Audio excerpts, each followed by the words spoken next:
So hi guys, good morning. It's me, Lina. So ayan, katatapos ko lang maglinis at ngayon ay magluluto na ako ng pananghalian namin. So, before that, may kukunin muna ako sa room para naman makapag-vlog tayo ng mabuti. Ito lang naman yung kinuha ko. So, solo na naman tayo sa bahay. Ako na naman mag-isa kasi yung mga bata nasa school, kahatid ko lang. Ito yung kinuha ko para may panghawak tayo sa sa cellphone while nagbablog tayo. So ngayon guys, yung lulutuin ko is yung pinakuluan ko kahapon. Yung sinabi ko na gagawin kong sisig. So ito, papakita ko po sa inyo. So ayan guys, pinakuluan ko to. Mga 30 minutes yata ko itong pinakuluan kahapon. So, malambot na siya, guys. Tingnan nyo, malambot na siya. Diba? Malambot na yan siya. So, anuhin natin yan. Para gawing sisig. So, ayan. We gotta start na. So, ayan, guys. Mag-start na tayong magluluto. Ilagay muna natin to sa sa bowl.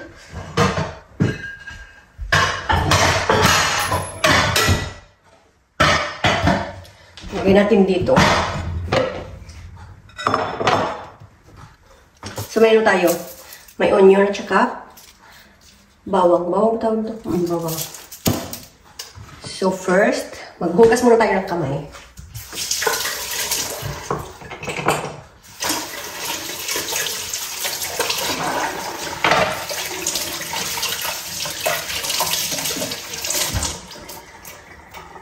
Ayan, kahugas na tayo ng kamay. At hahanguin natin. Nilagay natin dito. Ayan. Tsaka ito din.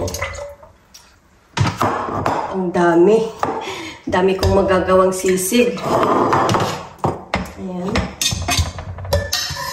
May fats pa siya, oh. Sarap yung fats.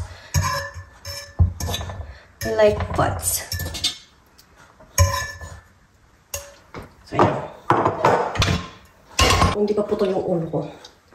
So, ayan guys. Tarin na natin ito. Tanggalin natin yung buto.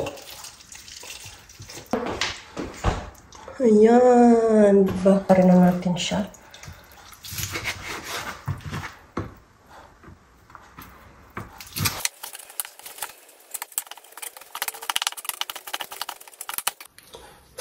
So, ayan guys. At natapos ko na nga itong i-slice or tagtarin. So, ngayon, mayroon pala tayo ditong ingredient. Lagay muna natin ito. Ito ay, garlic. Tapos, may onion. So, marami yung ginawa kong onion, mga dalawa siguro ito. Ay, dalawa nga. Kasi, masarap kasi pag maraming onion. Diba? So, may tayo dito. Kawali. Ayan. Kita niyo ba? Ayan. Mahirap kasi pag walang naghahawak ng cellphone. So, na lang tayo. DIY. I-open natin yung exhaust fan para hindi mangamoy sa loob. At isasara natin yung door dito. So, igigisa muna natin ito para masarap. So, dapat hindi mawawala yung magic sarap. O, diba? Magic sarap. Baka pwede naman. Galing Pinas to ha. Kasi dito wala dito. Natin ng oil. Lagyan natin ng oil at saka kunting butter. Depende lang sa inyo kung gano'ng karaming oil. Butter. Ang palasa. Kunti lang oil na nilagay ko. Ganyan lang. Lagyan natin ng butter. So, igigisa na natin to.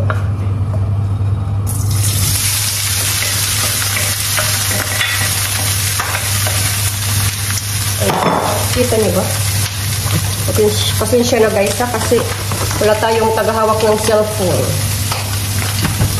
Ano lang yung ginamit ko? Yung cellphone holder ba tawag niyan? Yung selfie stick. Ayan. Diba ang dami? So, madaming rice din yung lulutuin natin. Busog na naman nito yung mga bitok. Bulati sa tiyan. At timplahan lang natin ng konting soy sauce.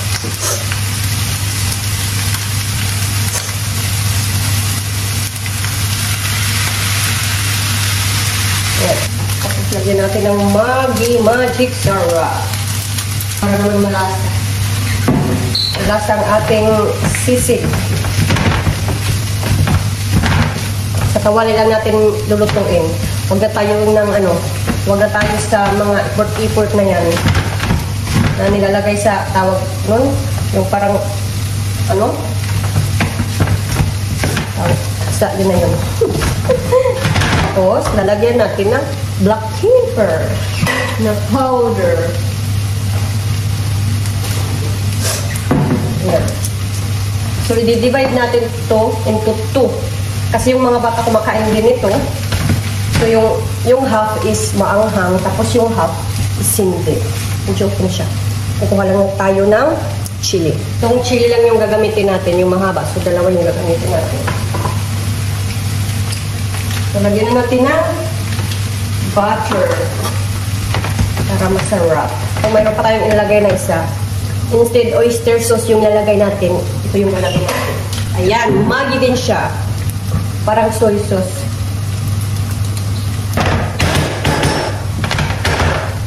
So, lagyan natin siya ng pinagkuluan kahapon.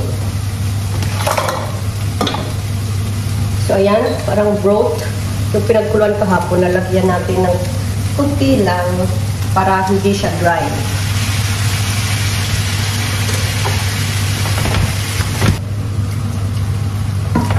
Ito na yung lasa niya. Pero parang may kulang. Asin. Rock salt yung gagamitin natin.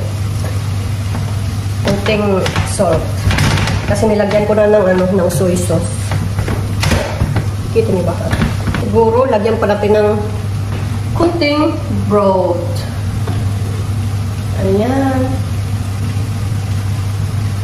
Para hindi naman dry. Tingnan yung natin, diba? Yung sisig. Ilagyan muna natin. Kahit mga 2 to 3 minutes. So, yan. So, yan guys. Lalagyan na natin siya ng onion. At saka garlic. Yan. Then, halo-haloin lang natin. Tapos, lalagyan natin ng kunting suka. Ito yung suka dito guys, pula. Kasi made of, grapes. So, diba? Kunting lang, suka. Ganyan. Pero titikman muna natin. Kasi pag sisig, may suka talaga yan. Hindi pwedeng wala. Pero yung iba siguro, walang suka. Depende lang yan guys. Pero yung sa akin, nilagyan ko ng suka. Para at least hindi naman madaling ma-spoil yung food. Try natin.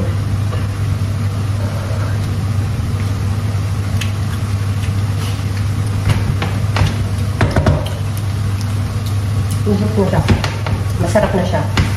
So, takpan lang natin. Yung mga 2 minutes. For 2 minutes. So, yan guys. I-divide natin into 2. Kasi yung mga bata, hindi kumakain ng maanghang. Tapos yung sa amin naman, asawa ko is maanghang dapat. So, ito na siya. Ayan. Ito na ito sa kanila.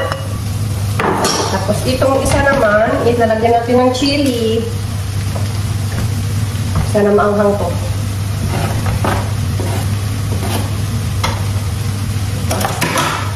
Tapos haluin lang natin siya. Masarap kasi pag maanghang. Mahilig kami sa maanghang ng asawa ko. So, try na natin.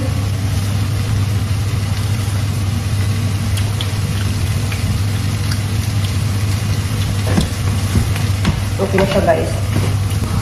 Ayan, so tapos na. So, next na gagawin natin is magluto tayo ng rice.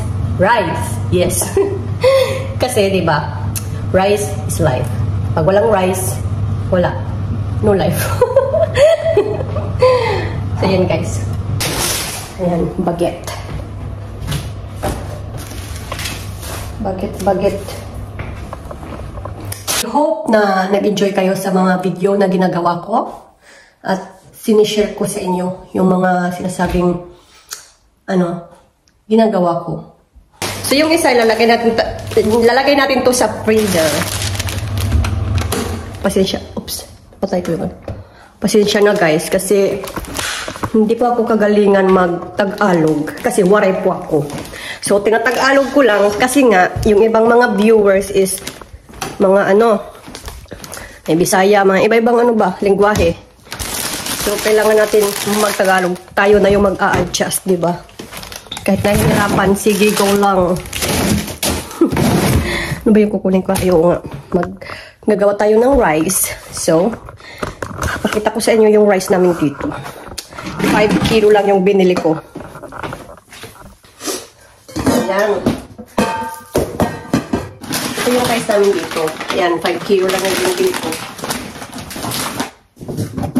Kasi hindi naman kami makakakaw sa rice.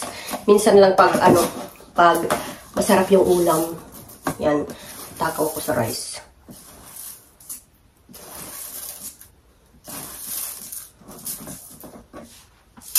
Yan. Kahapon nag-rice kami, ngayon magra-rice na naman. So tomorrow, wala mo ng rice. Baka ako kumain ng rice bukas, pero sila hindi. Kasi may lakad pala ako bukas. So, tatlong baso lang. Okay na yan sa amin. Mahal dito yung rice. Alam niyo kung magkano yung kilo? 200, no? Hindi. More than 100 per kilo. So, di ba mahal? Kaya, dikit tayo sa pat. Hindi kagaya sa Pinas, may murang rice doon. Hirap naman. Nagbablog na walang may taga-video. DIY lang. Oops, don't mind this.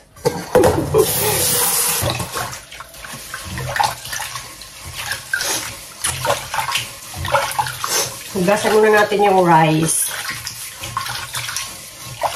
Kasi di ba yung rice may chemical yun. May nilalagay na chemical para hindi agad hindi masira. Kaya dapat hinugasan yun. So yan guys. Tapos na tayo naghugas ng rice. So ilalagay na natin dito sa rice cooker. Ayan, dito nakalagay yung rice cooker. Oops. Ayan. Check lang natin baka. So okay. Kasi minsan guys, nakakalimutan ko talaga i-press down sa pagmamadali minsan. Kasi minsan marami akong ginagawa sa bahay. Minsan naman, kunti lang. Kasi nga nagagawa ko na before the day. So, yun guys. Time is gold dito. Kaya yun. So, wala na akong masyadong trabaho. So, natapos ko na. Almost ko nang natapos lahat ng gawain ko. Ano na dito? Ay, hindi pa pala. May gagawin pa pala ako. Magsasampay pa pala ako ng mga damit. So, ano na dito? 7 minutes na lang para mag 11 o'clock ng umaga. So, hindi pa pala ako tapos. Hindi pa pala ako tapos, guys. Magsasampay pa pala ako ng damit. So, ayan. Balik na lang tayo mamaya. Magtrabaho muna tayo. Kasi after mga 45 minutes, in 45 minutes, susunduin ko na naman yung mga bata. So, ganun lang talaga guys, yung daily routine, weekdays routine ko bilang asawa or bilang nanay. So, yun guys. So, I hope na nag-enjoy kayo sa mga video na ginagawa ko at sinishare ko sa inyo yung mga sinasabing ginagawa ko. So yun guys, thanks for watching. Bye. So guys, ayan, kakain na kami. So it's time to eat now. So guys, ayan si Jillian, hindi siya kumain ng ng sisig kasi nga nakikita niya yung ano, yung onion. Yan. Nakikita niya yung onion. So, ito na lang soy sauce yung inulam na naman niya, Jaylin. Kumain ka naman ng ano, Jaylin, omit. Just a little. Okay? Okay. A little. It's good. It's good, right? Oh, sitaw-saw pa talaga sa, ano, tuyo. Pero hindi naman siya as in maasim talaga na, ano, na soy sauce. Eh, maasim, ano ba yun? Asim ba yun? O masalty? Drink water na. Please, Mama. Okay.